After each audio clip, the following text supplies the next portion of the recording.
लक्ष्मी भवे सुनंदनंदन भवे भवे सुभक्तिमान भवे भवे सुभक्तिमान भवे भवे सुभक्तिमान भवे भवे सुभक्तिमान भवे भवे सुभक्तिमान भवे भवे जय जय श्री राधे जय जय श्री राधे श्याम।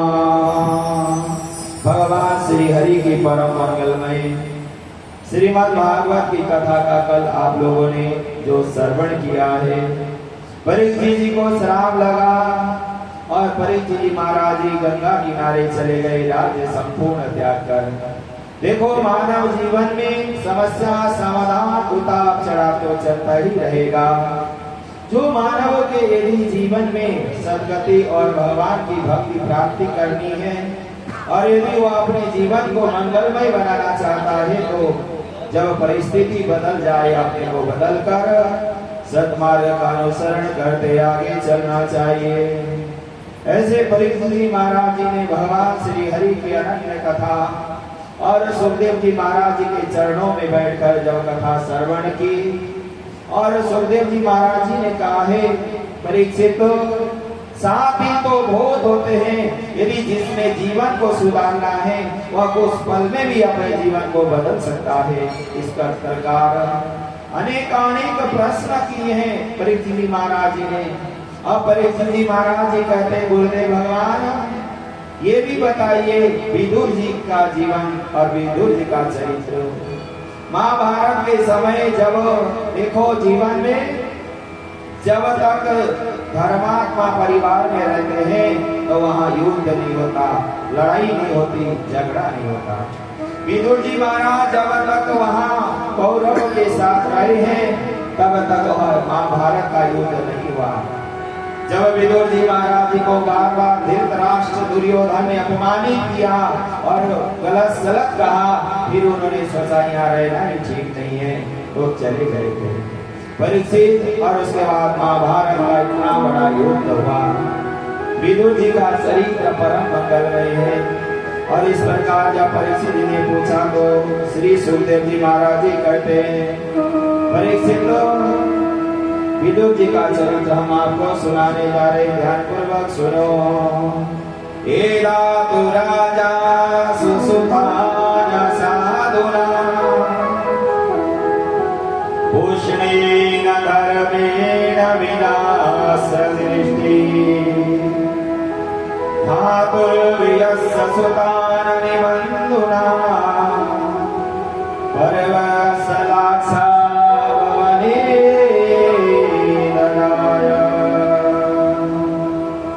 सुखदेव जी महाराज जी कहते हैं, परीक्षित जब वह विदुर ने बार बार यही कहा, श्रेष्ठ बना था धृतराष्ट्र जी आप राजा हैं, राजा का धर्म है कि सबको साथ लेकर चलना और आप अपने पुत्र मोह में बहकर और पुत्र कामना में रहकर आप अधर्म कर रहे हैं, पांडवों को सता रहे हैं और आपका बेटा बार बार अधर्म की रास्ते को अपनाता है, फिर भी आप कुछ बोलते ही नहीं, क्या कारण है?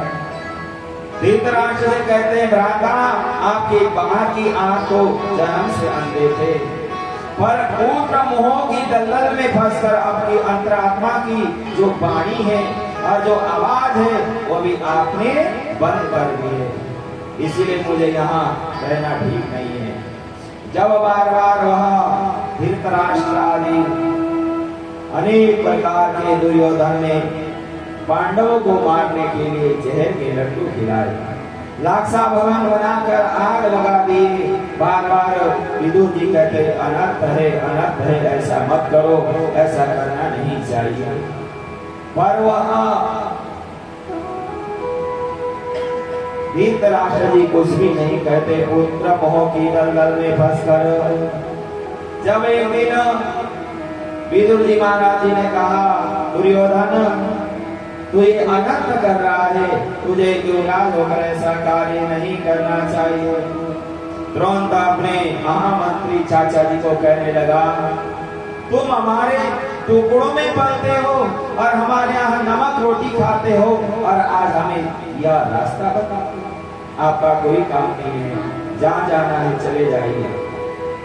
विदुर जी महाराज जी ने मन में विचार किया, जहाँ सम्मान न हो, जहाँ प्रतिष्ठा न हो और जहाँ अपना स्वाभिमान न हो, वहाँ रहना ही नहीं चाहिए। विदुर जी महाराज जी ने कहा ठीक है, हमने अपने धर्म की रक्षा के लिए कार्य किया है और भगवान हमारी रक्षा करेंगे, चल पड़े। और उसके बाद महाभारत का भयंकर युद्ध हुआ और वहां सारे कौरव का विनाश हो गया, परीक्षित और पांडव की विजय हो गई। और विदुर जी महाराज जी कहते हैं धर्म रक्षति रक्षितः, यदि हमने धर्म की रक्षा की है और धर्म हमारी रक्षा करेगा, ऐसी भावना हो तो कोई भी किसी का बिगाड़ नहीं सकता। जैसे वहां विदुर जी महाराज जी चलने के लगे और कहा जाता है कि यदि राजा का मंत्री राजा की मोह माया को और उसे खुश करने के लिए गलत सलाह दे, उस राज्य का विनाश हो जाता है। इसीलिए मंत्री का धर्म होता है कि सही बात को राजा को समझाना। महाराज ये अनर्थ हो रहा है, ये गलत हो रहा है, ऐसा नहीं करना चाहिए।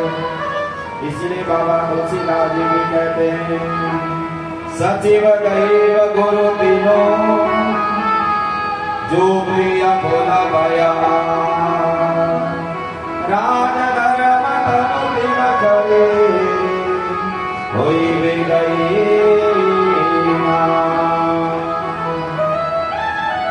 देखो जो सचिव है किसी का भी हो, सलाहकार, उसको अपने मालिक को हो, राजा का हो, उसे सही सलाह देना चाहिए। यदि अपनी स्वार्थ में गलत सलाह यदि दे दिया तो वह राज्य का विनाश सुनिश्चित हो ही जाएगा। और जो कहते हैं, जो डॉक्टर है, यदि मरीज को कहा मरीज ने कि दवाई बहुत कड़वी है, ये डॉक्टर साहब दूसरी दवाई ले लो, जिस दवाई से ठीक होना है और जो दवाई जरूरी है वही दवाई लेनी चाहिए। ये नहीं कि उसने कहा ये कड़वी है मिट्टी दवाई लो, कैसे ठीक हो जाएगा, कभी भी ठीक नहीं हो सकता। इसीलिए यह तीन चीजों का विशेष ध्यान रखना चाहिए, सचिव, दैव और गुरु। गुरु को भी ये ध्यान रखना चाहिए कि मेरा शिष्य गलत कर रहा है और इसे डांट कर सही रास्ते पे अपनाना चाहिए, उसे सन्मार्ग बताना चाहिए। लोग ये बेईमानी की कमाई या गलत काम कर रहे हो, इस दान से हमें लेना देना कोई नहीं। यदि गुरु ने कहा कि चेला माल दे खूब ले लो, बेईमानी की हो चाहे कुछ भी हो, उसका कभी भी उद्धार नहीं हो सकता। इसीलिए इन तीन चीजों का ध्यान रखते हुए वो करना चाहिए। और विदुर जी महाराज जी ने इसीलिए मन में विचार किया, मैं महामंत्री हूँ, सलाहकार हूँ और मेरी बात अधर्म की ओर जा रही है और मैं सही कहते कहते थक गया और कोई सुनने वाला नहीं है और मेरा बार बार यहाँ अपमान होता है, मुझे रहना नहीं चाहिए। तुरंत मन में विचार किया क्या करे। स्वयं धनुर्धार निधाय माया, गतत्वलीला यानयाना, सनिर्गत कौरव पूर्णे लगो, गजायातिरेक परानी। अब जब विदुर जी महाराज ने विचार करने लगे, मैं यदि यह धनुष बाण लेकर जंगल की ओर जाऊं तो ये सोचेंगे कि कहीं युद्ध करने के लिए किसी को बुलाने के लिए जाए। तो उन्होंने तुरंत मन में विचार किया, धनुष बाण लेकर नहीं गए विदुर जी महाराज, धनुष बाण को वही टांग कर अपने दरवाजे में चले जा रहे हैं कि भगवान नाम जपता रहो, ये लड़ाई झगड़े से परे रहो। यदि संकर्म हम बता रहे कोई मानता नहीं तो उसे समझाना ही गलत है। इस प्रकार विदुर जी महाराज जी आगे चले जा रहे हैं और मन ही मन जाते हुए मन में विचार करते हैं। तो कहा गया है कि जिस प्रकार जब विदुर जी महाराज जी पांडवों का छोड़ कर गए और वह कौरव का जैसे उन्होंने परित्याग कर दिया और पांडवों को आशीर्वाद देकर गए हैं, तो वह सारा कौरव का विनाश हो गया। उसी प्रकार कहते हैं बाबा तुलसीदास, जब तक अयोध्या में विभीषण जी रहे और लंका में जब तक विभीषण जी महाराज जी रहे, तो कभी भी वहां कोई लड़ाई झगड़ा नहीं हुआ। जब विभीषण जी को रावण ने बार बार अपमानित किया और जब विभीषण जी महाराज जी कहने लगे तुमने माँ सीता का हरण क्यों किया है, यह गलत किया है, यह अनर्थ किया है, तो तुरंत वह अपमान खूब करने लगा रावण। ऐसा कही चला जब विभीषण जब आयो न भया सब ऐसा कही चला विभीषण जब आयो न भया सब तबई। देखो, जिन परिवार में कोई धर्मात्मा हो, जब तक धर्मात्मा परिवार में रहेगा तो उसमें कभी भी अनिकाल अकाल में तो दरिद्रता कोई भी विपत्ति नहीं आती। यदि आपके परिवार में धर्मात्मा आपको छोड़कर चले गए या उनकी मृत्यु हो गई, तो उस परिवार में अनेक समस्याएं प्रारंभ हो जाते हैं। इसीलिए जब तक विदुर जी रहे महाभारत का युद्ध नहीं हुआ, और जब तक विभीषण जी रहे रावण और राम जी का युद्ध नहीं हुआ। दोनों ने ही जब दोनों को छोड़ दिया तब ये महायुद्ध हुआ। इसी प्रकार श्री परीक्षित जी महाराज जी को कथा सुनाते सुखदेव जी महाराज जी कहते, परीक्षित अब विदुर जी गंगा किनारे हरिद्वार की ओर जा रहे हैं, और मेरे प्रभु ने जब जाते हुए कहा था, विदुर जी महाराज जी ने मेरा बहुत सम्मान किया। देखो, जब भगवान श्री हरि विदुर जी ने बार बार कहा हमारे घर भोजन करो, 56 प्रकार के भोजन की व्यवस्था की कुरुक्षेत्र में, पर भगवान श्री हरि ने कहा दुर्योधन भोजन 2 परिस्थिति में किया जाता है। एक परिस्थिति में तो हम भूख से मर रहे हैं, तड़प रहे हैं और हमारी अंतरात्मा मृत्यु की ओर जा रही है। दूसरी परिस्थिति में भोजन कब किया जाता है, खिलाने वाले की भावना श्रेष्ठ हो, खिलाने वाले की भावना एकदम पवित्र हो।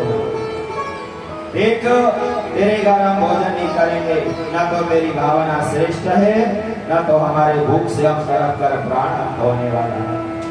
ऐसे कहकर भगवान श्री हरि आगे गए, विदुर जी के घर गए। भगवान श्री हरि ने विदुर के घर, वह विदुर जी महाराज भगवान को भोग लगाते हुए प्रसाद केले छिलकर वह छिलका ही खिला रहे हैं, पर वह देखते भी वही ग्रहण करते। जहाँ साग और रोटी मात्र भगवान को मिला, वही भगवान ने स्वीकार किया। और जाते जाते भगवान श्री हरि ने ही कहा है कि विदुर का जो ऋण है मैं कभी चुका ही नहीं सकता। तो इस प्रकार विदुर जी महाराज जी को कथा सुनाते परीक्षित जी महाराज जी कहते हैं, परीक्षित अब विदुर जी तो चले गए थे और मैत्रेय मुनि को कहा था कि जब कहीं मेरे भक्त विदुर जी मिलेंगे तो उन्हें मेरा संदेश सुना देना। और भगवान श्री हरि के अनन्य भक्त मैत्रेय मुनि और उद्धव जी महाराज जी जब मिले, मैत्रेय मुनि ने उद्धव जी को सारी बात सुना दी। और उद्धव जी तो बद्री धाम की ओर गए हैं और मैत्रेय मुनि हरिद्वार की ओर गए हैं कि विदुर जी भी हरिद्वार में कहीं मिलेंगे।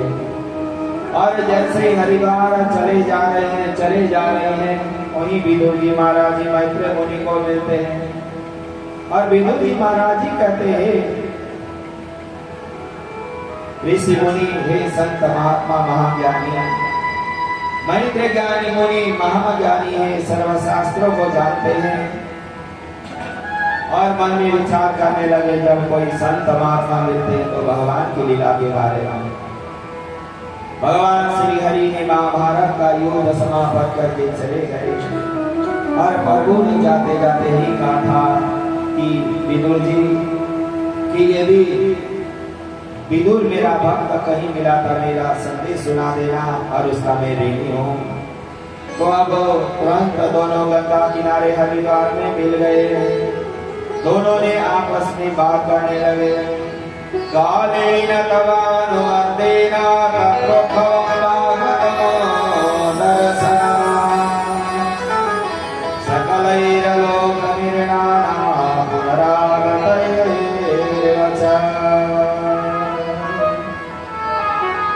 विदुर जी महाराज जी कहते हैं, मैत्र मुनि, ये संसार में जीव मोह माया के दलदल में बार बार सोचता ही रहता है और मिल जाए और मिल जाए।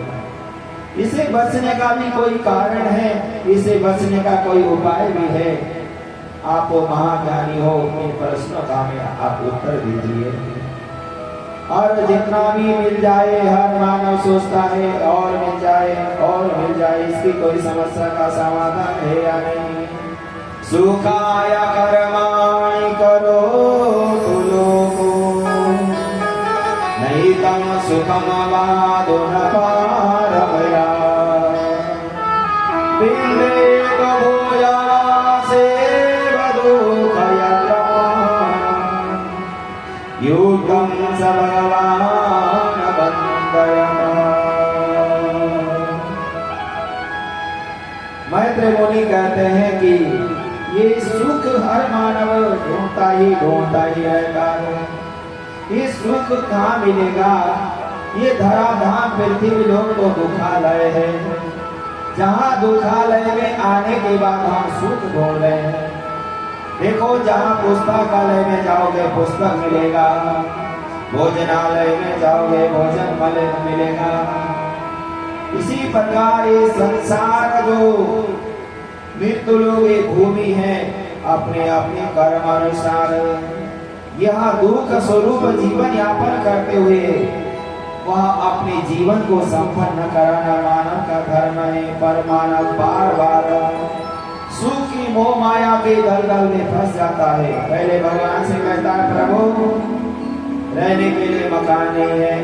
भगवान की कृपा हो गई, आपने कर्म कर लिया, छोटा मकान, चलो जो भी मकान है बन गया।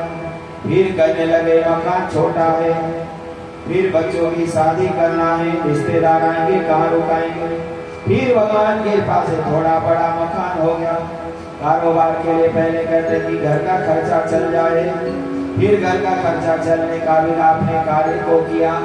फिर कहने लगे इसमें खर्चा पूरा नहीं होता, फिर कहने लगे और बड़ी दुकान ले।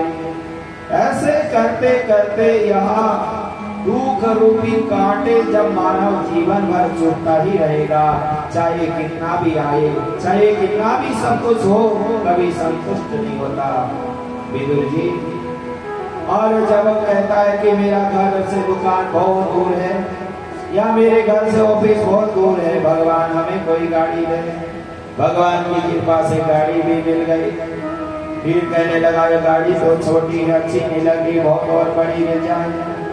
फिर यह संसार की अनेक दलदल में मैत्र मुनि ये संसारी जीव चलता ही रहता है। यह मानव जो है स्वयं भगवान श्री हरि का अंश स्वरूप है। भगवान के स्वरूप ही वह माँ के गर्भ में रहता था और माँ के गर्भ में रहा। जब वह संसार में आया तो अपने को भूल गया। मैं भगवान स्वरूप भगवान का अंश होते हुए भी वह म्या म्या म्या करते हुए संसार के दलदल में ऐसा फंसा, बसना ही असंभव हो गया। ईश्वर अंश जीव अविनाशी, जीव अविनाशी, ईश्वर अंश जीव अविनाशी,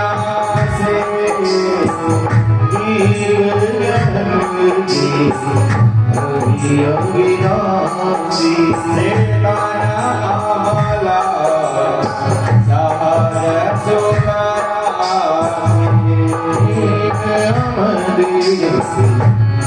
सुकरा सहज सुख राशि सुख राशि ईश्वर अंश जीव अविनाशी जीव जंशी दुनिय विनाशी दाना हमारा सहज सुख राशि हमारा सहज सुख राशि। ये मानव जो शरीर है साक्षात भगवान का ही अंश है, पर वह अपने को भूल कर मोह माया के दलदल में फंस कर वह एकदम मानव से दानव हो गया है। यदि यह धर्म मार्ग का अनुसरण करते हुए अपने जीवन को यापन करे, ध्यान रखे तो साक्षात भगवान स्वरूप ही मानव है। इसीलिए मैत्र मुनि कहते हैं, विदुर जी ये संसार है, कोई कैसे दुखी, कोई कैसे, कोई थोड़ा दुखी है, कोई ज्यादा है, किसी की अभिलाषा कम है, किसी की बहुत है, पर यह इनकी ऐसी संसार में ऐसी मानव दलदल में फंसेगा। भगवान श्री हरि के चरणों में रति और मति गति जब तक नहीं होगी कभी कल्याण होने वाला नहीं।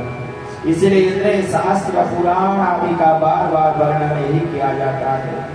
जो प्रभु के पास है, जो मिला उसमें संतुष्ट रहते हुए अपने धर्म मार्ग का पालन करने वाला ही जीव धनवान है। पर वो धन होते हुए भी रात दिन रोता है, और मिल जाए और मिल जाए, उससे बड़ा दरिद्र कोई नहीं है।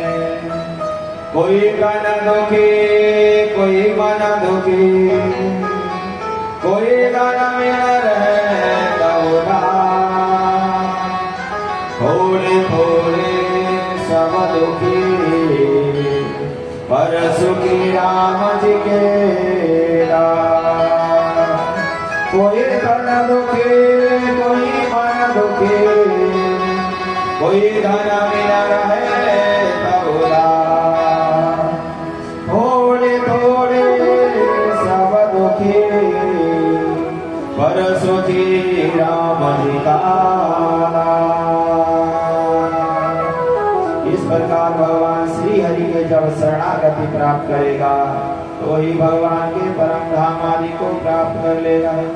इस प्रकार भगवान श्री हरि की परम पावन कथा सुनाते हुए कहते हैं, मैत्र मुनि विदुर जी बार बार भगवान श्री हरि से प्रश्न करते हुए कहने लगे कि मैत्र मुनि एक बात बताओ, हमने सुना था कि एक बार इस धराधाम में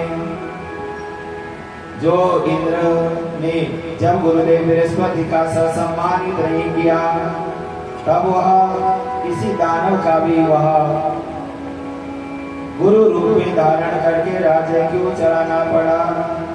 तो कहने लगे समय वहां इंद्र के दरबार में हर समय नाच गान आदि का कार्यक्रम चलता ही रहता है, पर इंद्र ने जब देखा गुरुदेव बृहस्पति आए हैं, खड़े होकर उनका सम्मानित नहीं किया और वह तुरंत दर्शन हो गए। देखो हम किसी के घर जाएं, कोई भी हो सम्माननीय आदमी, तो यदि सम्मान न हो तो उनके मन में कष्ट प्राप्त होता है। आपने किसी को निमंत्रण दिया, किसी को बुलाया और उन्हें न सम्मानित करो तो फिर बड़ी परेशानी होती है। जब राज्य में कोई भी जब तक गुरुदेव भगवान न हो, यज्ञ का संचालन कौन करेगा और यज्ञ कौन चलाएगा, व्यवस्था बिगड़ जाएगी। तुरंत वहां ध्यान लगाकर देखा गया कि ब्रह्मा जी के पास जब इंद्र जाकर कहने लगे, तुम्हारे गुरुदेव भगवान अभी रुष्ट होकर कहीं चले गए, जगह जगह पर ढूंढ लिए पर कहीं मिले नहीं। फिर वहां भगवान श्री हरि के अनन्य भक्त जो विश्वरूप आदि महाज्ञानी और राक्षस कुल में जन्म होते भी अनन्य शास्त्रों के ज्ञाता हैं, और उन्हें बुलाकर वह यज्ञ आदि के लिए आह्वान किया गया और वह यज्ञ आदि करके परमानंद प्राप्त हुए।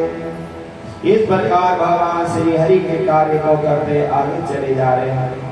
और कहते हैं कि जो सनत कुमार आदि के द्वारा जो श्रापित होकर अनेक राक्षस भी पैदा हुए और इस धराधाम में अनेक राक्षसों का भी जन्म हुआ है, वह भी कथा में सुनाई है।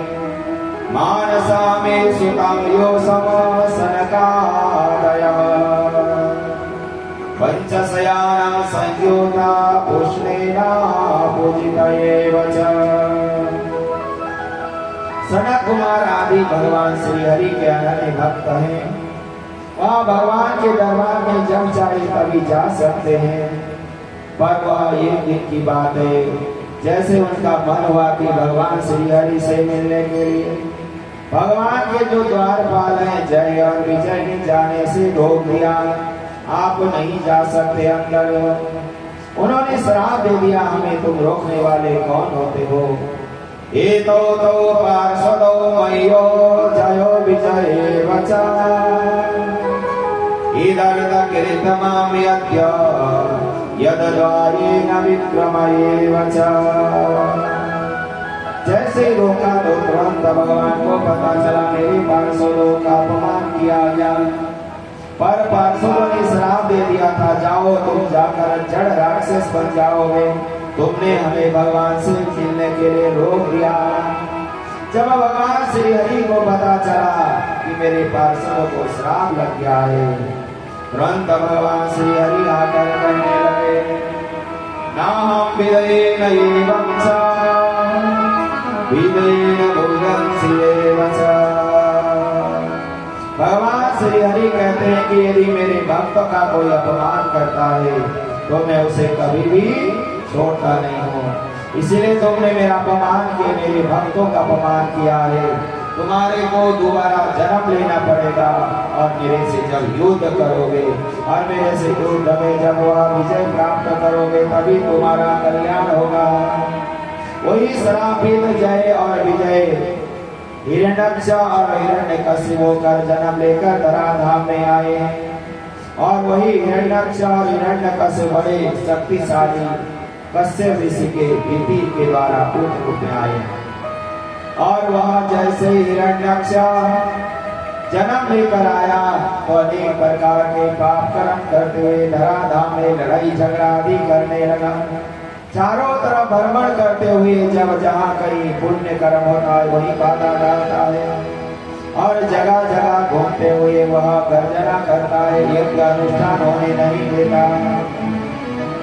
और एक दिन की बात है, रास्ते में श्री नारद मुनि मिले और नारद जी ने जब वीणा का वादन करा, नारद जी से कहने लगा नारद मुनि ये वीणा बजाना बंद करो, हमारे से युद्ध करो। तो नारद जी कहने लगे मैं युद्ध करने के लिए नहीं आया, मैं युद्ध कराना मेरा काम है, युद्ध करने का काम तो लोगों का अन्य भगवान का है। मैं जब कहीं अत्याचार पाप बढ़ता है वहां जाकर भगवान श्री हरि से बताता हूँ और प्रभु श्री यहाँ आकर लोगों का दानव का विनाश करते हैं। अनेक प्रकार के धराधाम में उपद्रव मचाता हुआ भ्रमण कर रहा है। सभी देवी देवता बड़े परेशान हैं और सभी मनी मन प्रार्थना करने लगे हे प्रभु आप कब आओगे और इस दानव का कब विनाश होगा। वह मन में विचार करके चारों तरफ सभी देवी देवता प्रार्थना करने लगे। भगवान श्री हरि ने अनेक प्रकार के वह भ्रमण करते चारों धराधाम की ओर चलने लगे। विस्मृतो हेम किरीटे किरीटा जब उसने हमारे सारे वेद पुराण पृथ्वी माता को लेकर समुद्र में डुबा दिया। भगवान श्री हरि परार धारण करके धराधाम में आएंगे। बोलो श्री पराम भगवान की जय। भगवान श्री हरि जब पता चला कि यह हिरण्यक्ष अनेक प्रकार के उपद्रव कर रहा है, प्रभु श्री हरि ने कहा तुम्हारा नाम क्या है, तुम यहाँ ऐसे क्यों घूम रहे हो? सत्यम वयं भो वन गोचरा मृगा योनाशिदं साग्राम सिंहा करेण कर्म मूले अनपष्ठानं गरुडपतिमान् अहोमा ललितं विस्तारेण च। श्री हरि को जब उसने बराह रूप में देखा तो भगवान से ही गलत सलत बोलने लगा। भगवान श्री हरि ने जब उसके कान पट्टी में एक थप्पड़ जोर से मारा तो गिर पड़ा। करेण कर्म मूले अहन तथा कोष्ठम च मरोत्पतिनो। जब भगवान श्री हरि ने उसे थप्पड़ मारा ऐसे जमीन पे गिर पड़ा कि अचेत हो गया और वह विलाप करते हुए जमीन पे पड़कर ध्यान लगाया जैसा ही वह करने लगा। कैसे उसकी रूप की महिमा है। यम योगी न योग साधना रहो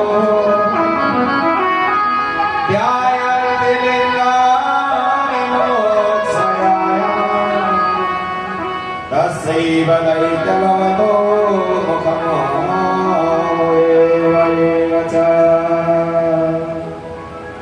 सब जमीन में पड़कर लेटा है। आंख आदि बंद है आदि खुली हुई है। देवता भी कहने लगे हे प्रभु आपने इस दानव को जब मार दिया तो अब धराधाम में आनंद मग्न होने लगा। सभी मिलकर परमानंद भगवान की सभी को निहारने लगे। और मैत्री मुनि कहते हैं यही संसार की व्यवस्था है, यही संसार का हालत है। और इसी प्रकार धराधाम में अनेक दानवों का प्रभु अवतार लेकर उनका विनाश करने के लिए पुनः बार बार आते रहेंगे। देख लिया संसार हमने देख लिया सब मतलब के यार हमने देख लिया। देख लिया संसार हमने देख लिया, देख लिया संसार हमने देख लिया। सब मतलब के यार हमने देख लिया, सब मतलब के यार हमने देख लिया। देख लिया संसार हमने देख लिया, देख लिया संसार हमने देख लिया। सब मतलब के यार हमने देख लिया। लिया रे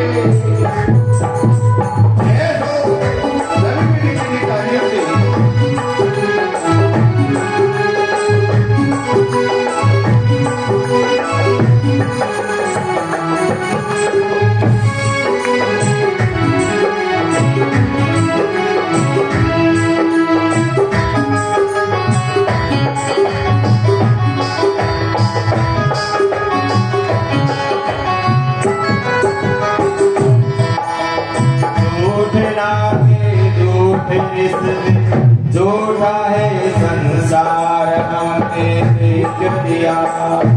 झूठा है झूठा है संसार हमने देख लिया। देख लिया संसार हमने देख लिया। देख लिया संसार हमने देख लिया, देख लिया संसार हमने देख लिया। सब किया हमने देख लिया, हमने देख लिया।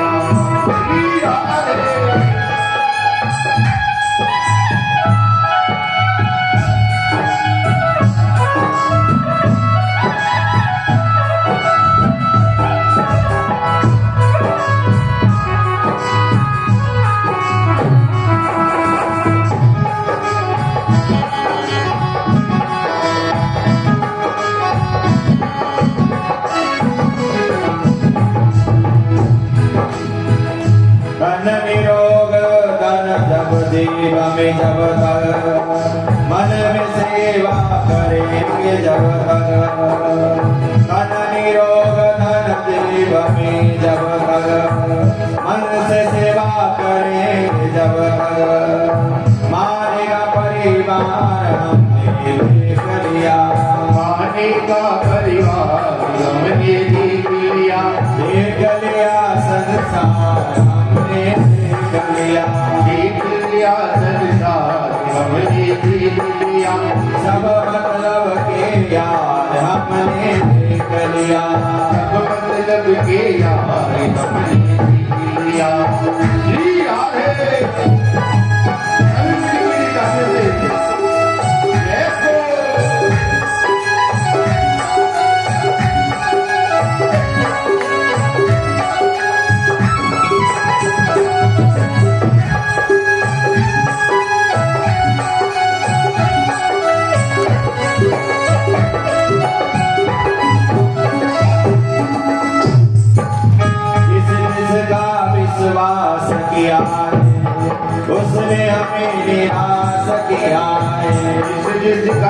विश्वास किया है उसने हमें नाराज किया है। जिसका विश्वास किया है उसने हमें निराश किया है। जिसका विश्वास किया है उसने हमें निराश किया है।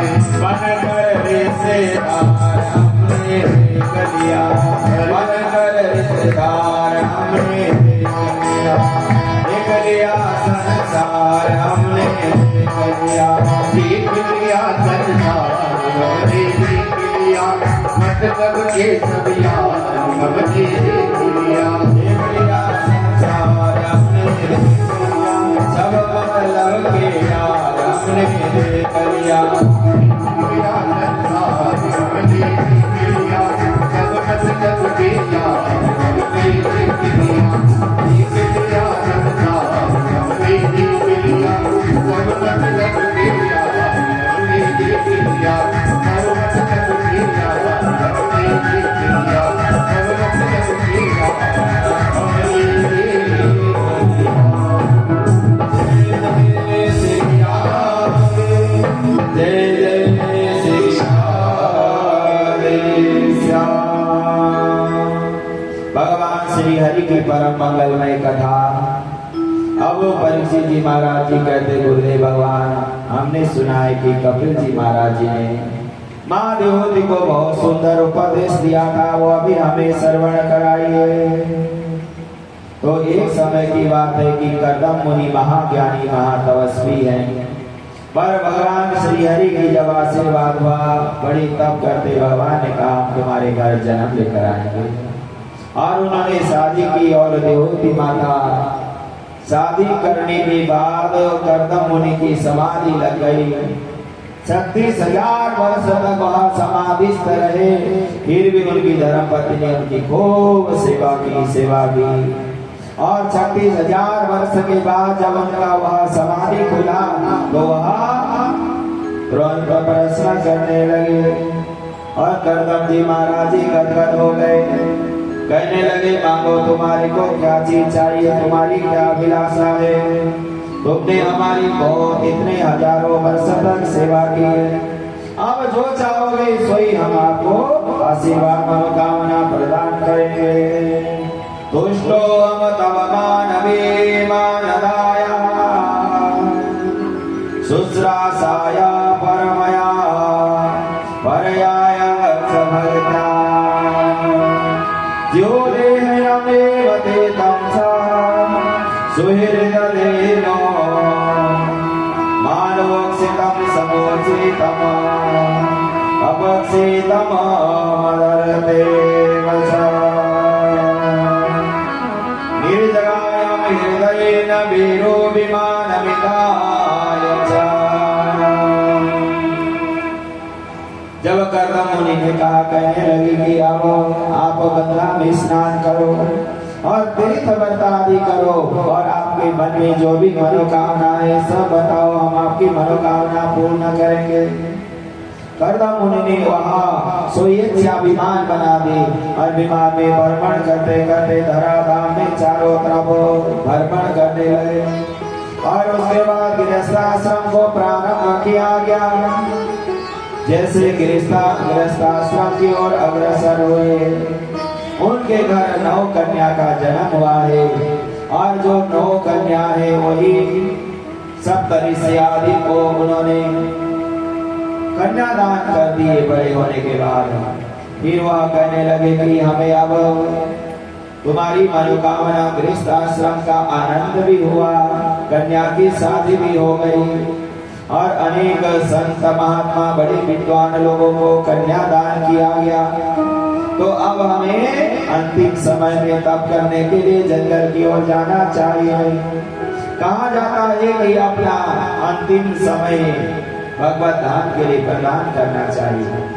यदि जंगल में ना भी जाया जाए तो अपने घर ही बैठकर भगवान की पूजा पाठ कर लेना चाहिए। अब कर्दम मुनि कहने लगे, मैं तो तप करने के लिए जा रहा हूँ। माँ देवती कहती है कि भगवान ने संकल्प किया था आपके घर भूत रूप में आऊंगा, भगवान कब आएंगे। साहसम कले वरम यारा गोदीन महामुनया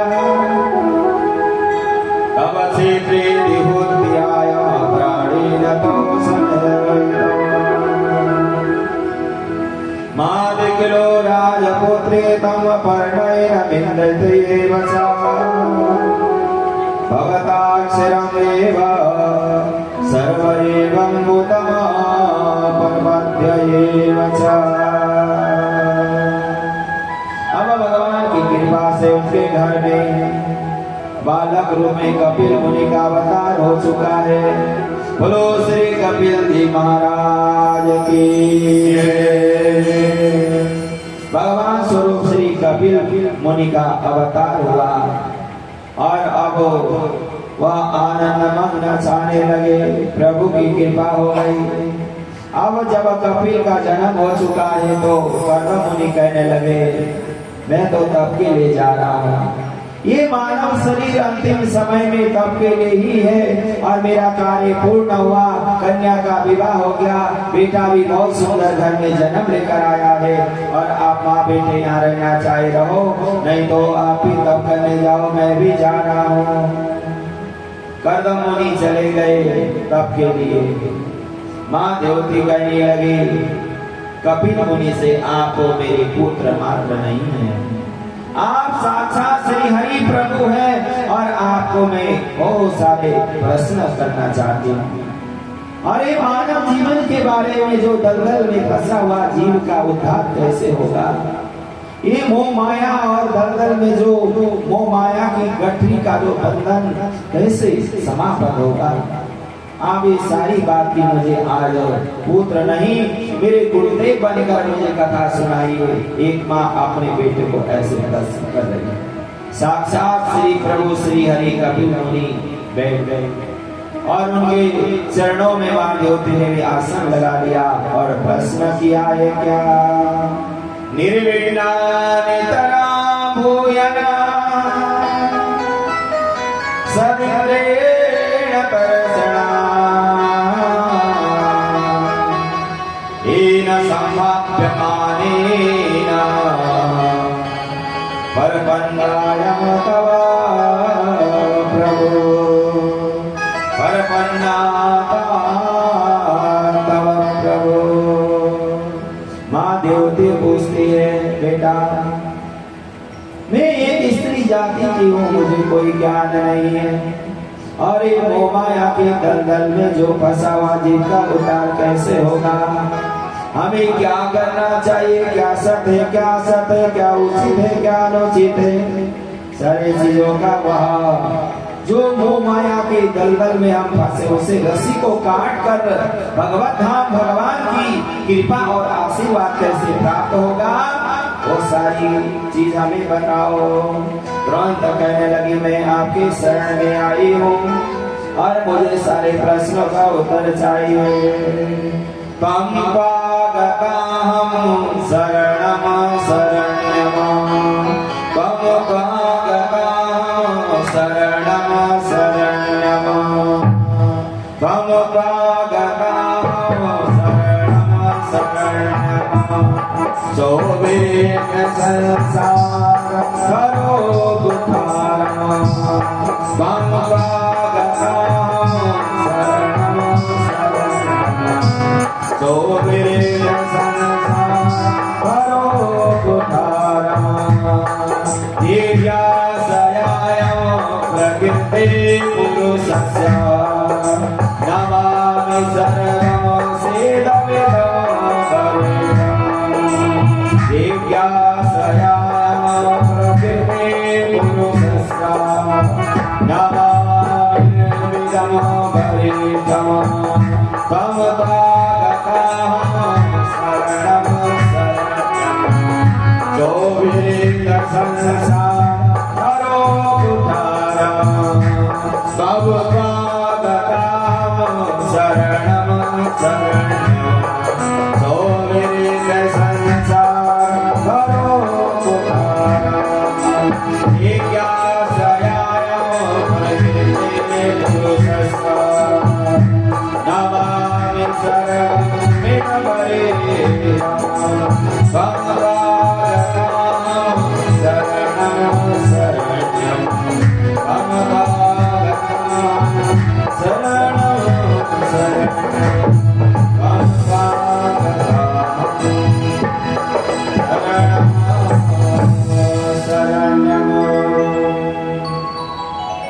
हे प्रभु, हम आपकी शरणागति में आए हैं और आप ही मोह माया के संपूर्ण दंगल को और इस बंधन को काट कर परित्याग करिए। आप ही पूर्ण परमेश्वर हो, आप ही इस चीज की समस्या का समाधान बता सकते हैं। संसार में जीवन में कोई भी पूर्ण नहीं है। पूर्ण कौन है? केवल भगवान श्री हरि पूर्ण है। मानव जन्म लेता है और चला जाता है, पर भगवान स्वयं जब इच्छा होती है तब आते हैं और जब इच्छा होती चले जाते हैं। इसीलिए भगवान पूर्ण स्वरूप है, मानव अपूर्ण है। इसीलिए जो पूर्ण के शरणागति में जाओगे तो पूर्णता की प्राप्ति होगी। जो अपूर्ण है और उसके शरणागति में जाएंगे वह पूर्ण नहीं प्रदान कर सकता। इसीलिए ध्यान रखो, पूर्णमदा पूर्णमिदं पूर्णात् पूर्णमुदच्यते पूर्णस्य पूर्णमादाय पूर्णमेवावशिष्यते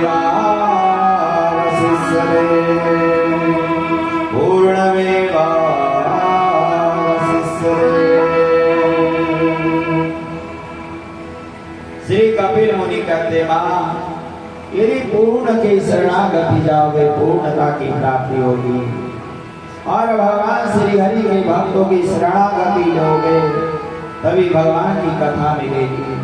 और वह यदि सच्चे संत महात्मा ज्ञानी मिल गए तभी जाकर वह सत्मार्ग आपको बताएंगे, तभी जाकर आपका उद्धार होगा। नहीं तो ये जन्म मरण का सिलसिला चलता ही रहेगा।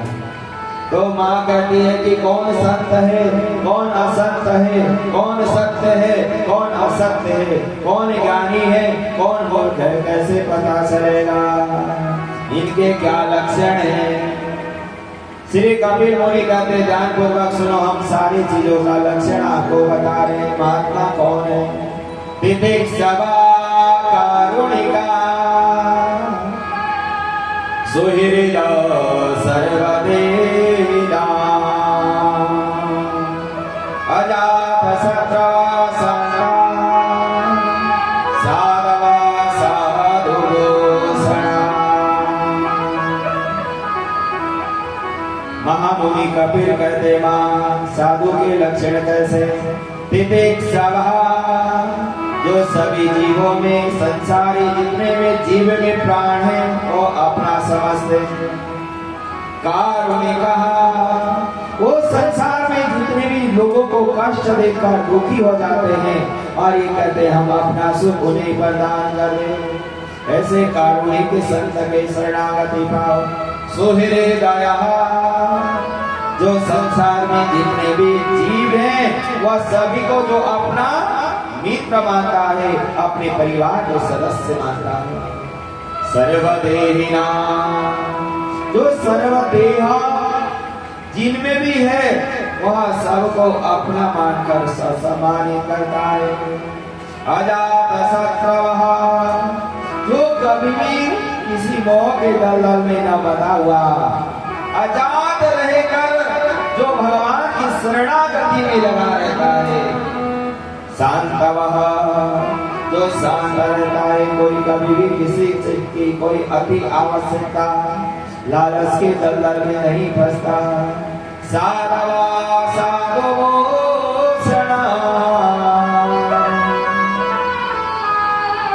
यही तो साधु के आभूषण हैं। और ऐसे साधु की शरणागति में जाओगे और वो आपको भगवान श्री हरि की सुंदर सुंदर कथाएं सुनाएंगे, सुंदर सुंदर चरित्र का श्रवण कराएंगे, तो आपका हृदय पिघल जाएगा। जो मानव के अंदर, जीवों के अंदर जो छुपा काम क्रोध लोभ मोह छल कपट जाओ कथा रूपी अमृत के द्वारा अंतरात्मा में जो वह जीव पिघल कर भाग जाएंगे, तो तभी भगवान की वहाँ आपके हृदय में निवास स्थान होगा। देखो कब्जा कहाँ होता है? जहाँ खाली घर हो, चाहे खाली प्लॉट हो। जिस मकान में कोई रहता है उसे कोई कब्जा नहीं कर सकता। और भगवान श्री हरि को अपने अंतरात्मा में बिठाना है, तो हमारे अंतरात्मा में जो छुपे हुए सारे जो विकार हैं जब तक नहीं हटेंगे भगवान कैसे प्रवेश करेंगे?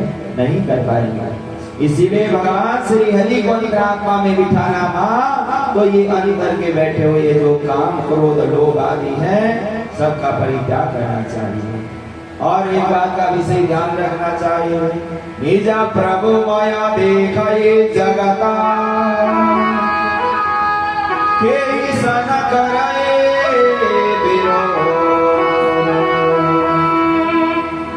जब हम सारा संसार के सबको अपना ही समझेंगे, सारे हमारे ही हैं, हमारे को ऐसी भावना जब आ जाएगी तो भगवान की कथा रूपी अमृत को सुनने के बाद फिर हम संसार में न कोई हमारा दुश्मन होगा न कोई मित्र होगा, सभी हमारे होंगे। जब हम सभी के प्रति अपनी भावना ठीक रखेंगे तो कभी भी आगे बड़ा पाप नहीं हो सकता। जीवं बधते नवसरेणव सोभगतमेव नाद्यं च कपयं क्रियत यादङ्गमङ्गले व्यङ्गकुशीतकोमध्यम तस्मै पुरुषाय स्वदेहैवं च।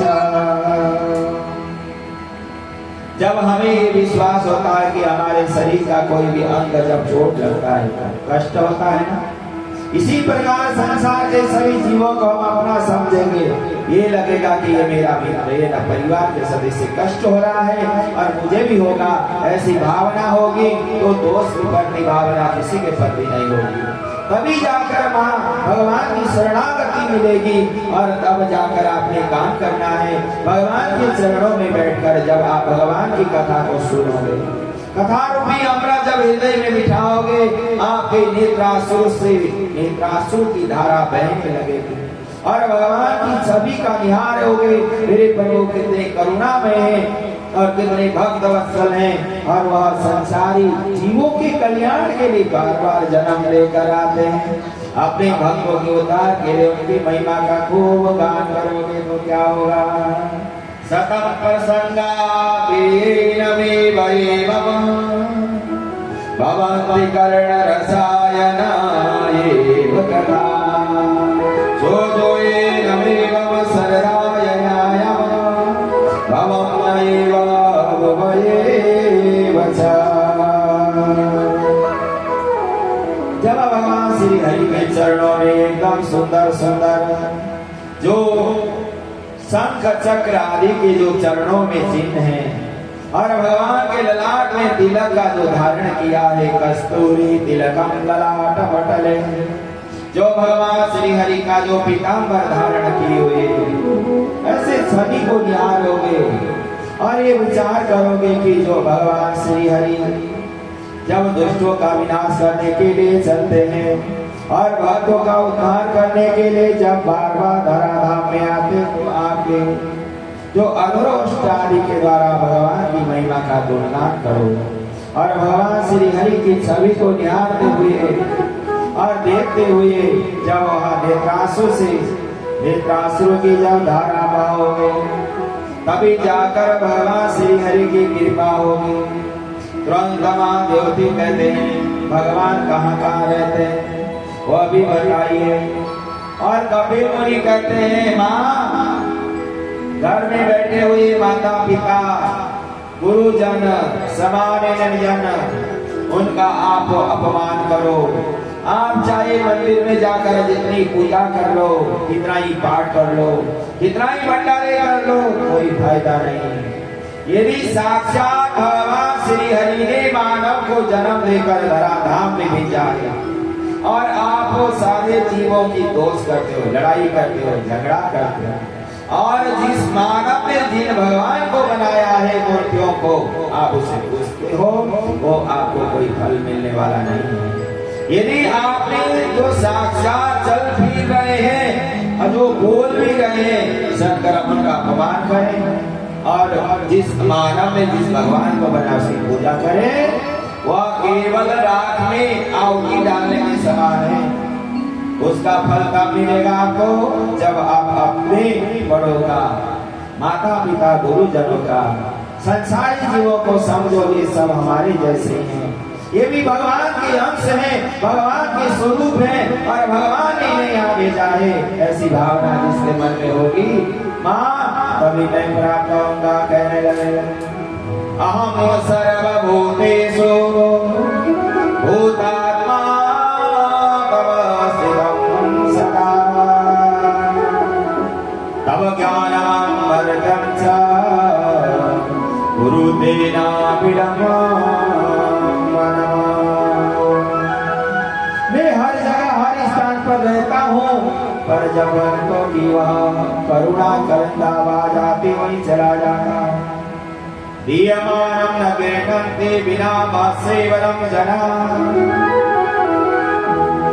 कहने लगे महाराज हे प्रभु, आप जिसके पास है सब कुछ उसे दे देते हो, और जिसके पास नहीं है कुछ नहीं देते हो। नामदेव जी महाराज एक भगवान के अनन्य भक्त हैं और भगवान की पूजा पाठ करते, भगवान से बात भी करते। कहने लगे आपका ये भक्त और भक्तानी राका और बाका दोनों पति पत्नी, जिनके घर खाने के लिए नहीं है और कुछ भी नहीं है, पर भगवान ने उनका मन रमा हुआ है।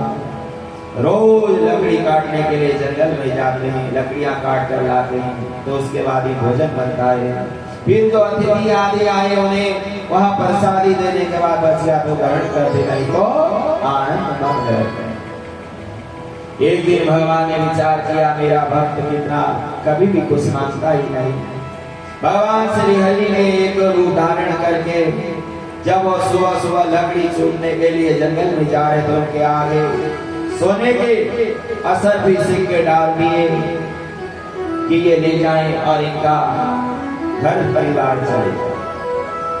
पर जैसे ही दोनों पति पत्नी जा रहे हैं तो पतिदेव आगे आगे पत्नी पीछे।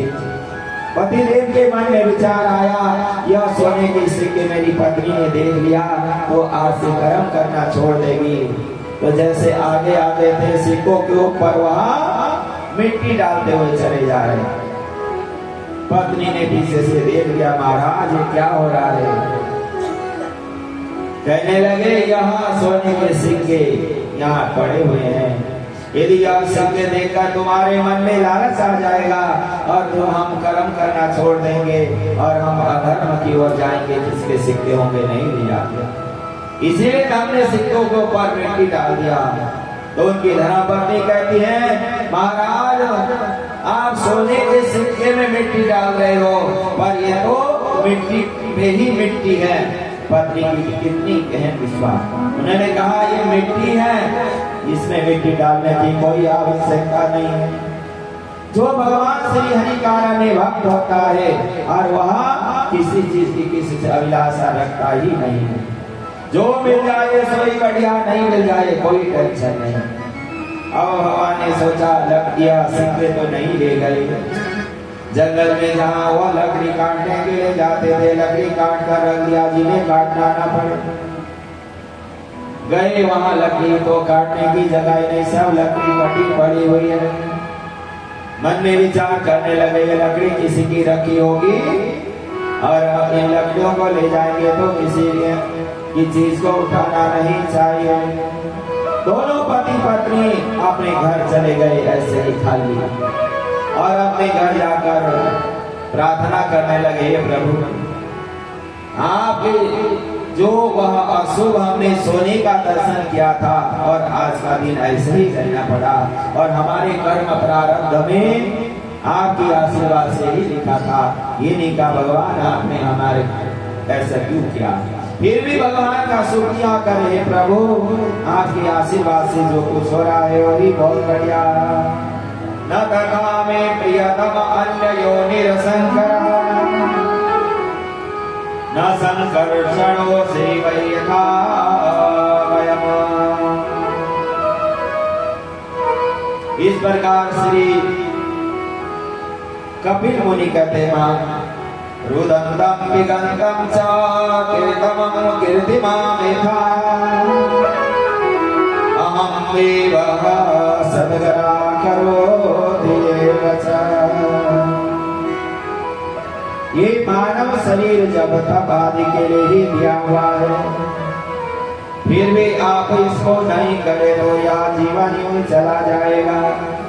अन्य योनि में मां कोई भी कार्य आप नहीं कर सकते, पर ये मानव शरीर में सब कुछ कर सकते, इसलिए ध्यान रखो।